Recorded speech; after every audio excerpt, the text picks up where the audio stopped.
Your Excellencies, ladies and gentlemen, dear guests, good morning to all of you. Thank you very much for accepting our invitation. Good morning if you didn't hear me. Thank you very much to accept our invitation for today's conference. It is an honor and privilege to host the event and host all of you personally. The fact that so many ambassadors and deputy chiefs of missions accepted our invitation shows that belonging to the United Nations is a very important factor of the foreign policies of all our nations.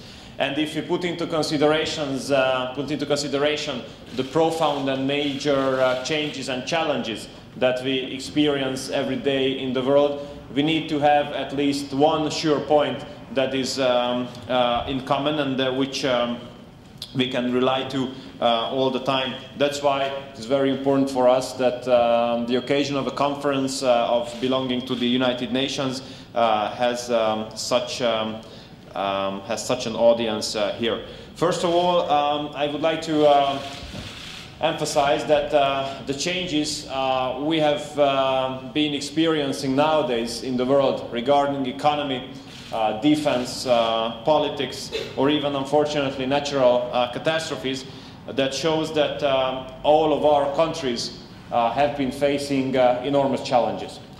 And these challenges are absolutely not similar to the ones we had faced earlier. That's why it gives kind of concerns to us that these challenges are not slowing down, are not settling, rather than being accelerated. So I think it's not an exaggeration to speak about a new world order, what we are experiencing now. The question is whether we can say that this new world order has been established or this new world order is under establishment. But time will give us the answer, of course. What kind of challenges we have now? Challenges which we have not expected before. If this was an occasion of 2 or 3 years ago, I think no one would speak about war in a neighboring country of ours. If this occasion had been 2 or 3 years ago, we would have not spoken about such a cruel terrorist organization like the Daesh.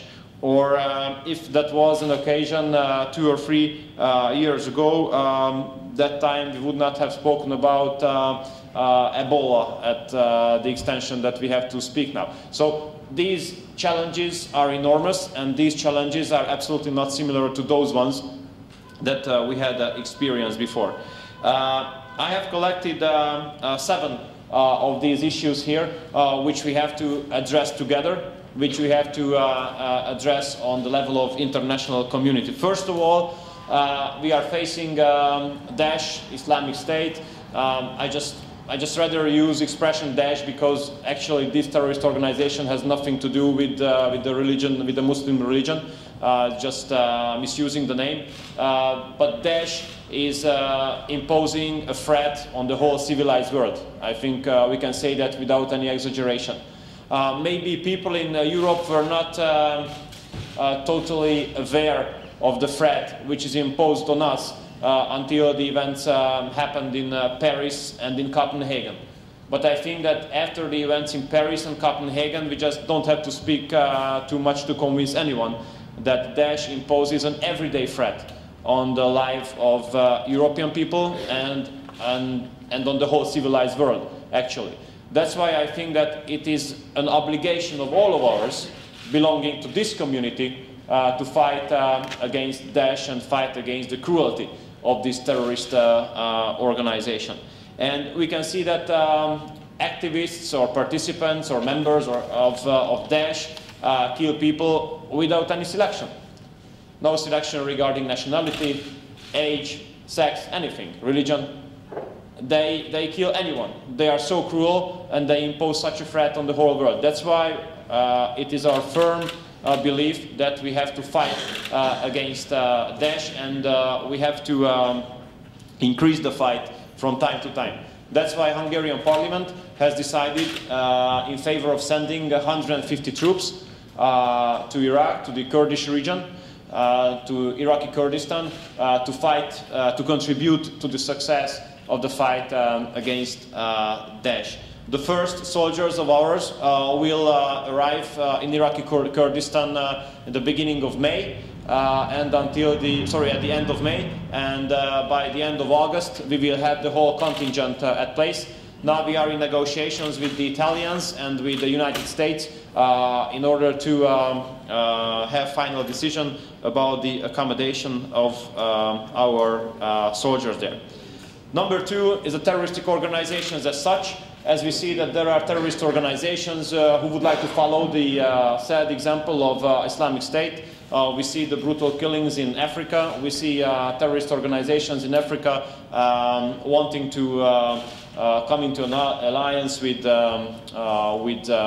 Daesh. We can see the cruelty of Boko Haram and all the others. I think we have to address this challenge as well. And number three, as we see, these terrorist organizations have a serious destabilizing effect on the whole Middle East region.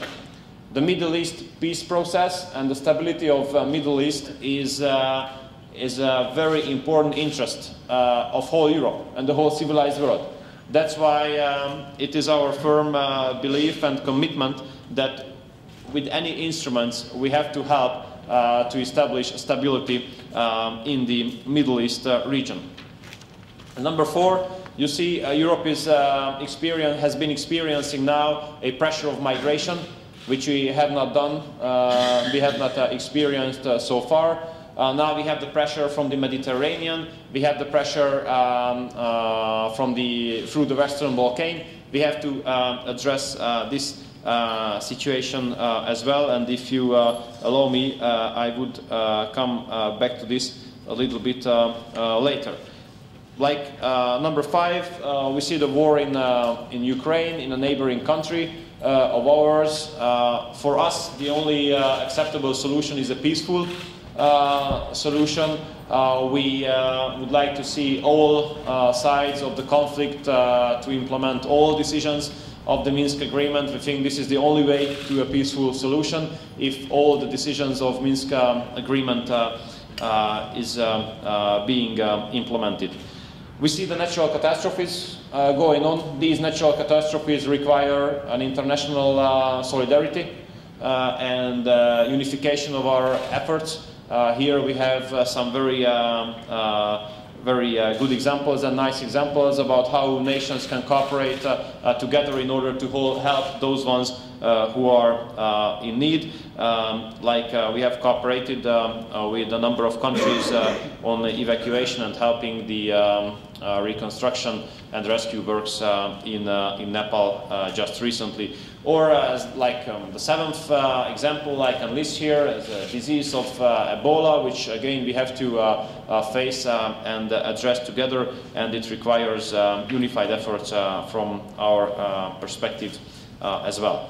So, ladies and gentlemen, I think that those changes and those challenges which have been listed here require a much stronger and much more unified humanitarian activity of the world and of the international organizations as it used to be before. As we put into consideration the data of the United Nations regarding 2013, 32,200 people were forced on a daily basis to leave their homes, either by physical violence, either by legal aspects, either by anything. 32,200 people were forced to leave their homes daily in 2013. This is a situation we have to face, and this is a situation that we have to address. That's why I say that humanitarian policy and international development policy have never been that important as it is now. And of course, humanitarian policy and policy of international development plays a very important role in the new strategy of Hungarian foreign policy as well. During the last 4 years, Hungary has spent 1 billion HUF on humanitarian actions, and we will continue this for sure. I would like to highlight here two main priorities of us. First of all, the protection of Christian communities all over the world. We are a Christian country, we are living in a Christian Europe, so it is our very important responsibility to protect Christian communities wherever they are in the world, wherever they suffer violence. As we follow the developments in the Middle East, we see hundreds of thousands of Christians who are displaced, who are forced to leave their homes, members of families being killed in a cruel way. We have already initiated that the European Union should take over some costs of the organizations who are trying to help the displaced Christians in the Middle East region. And of course, I would like to highlight here our humanitarian actions regarding Ukraine, a neighboring country of ours, where we have a Hungarian community of 150,000 people. We have recently signed a cooperation agreement with the Transcarpathian County Council about a support of 200 million forints in order to maintain the institutions in the Transcarpathian region. We understood there are extra or additional demand, so government decided in favor of an additional 140 million forints. So altogether,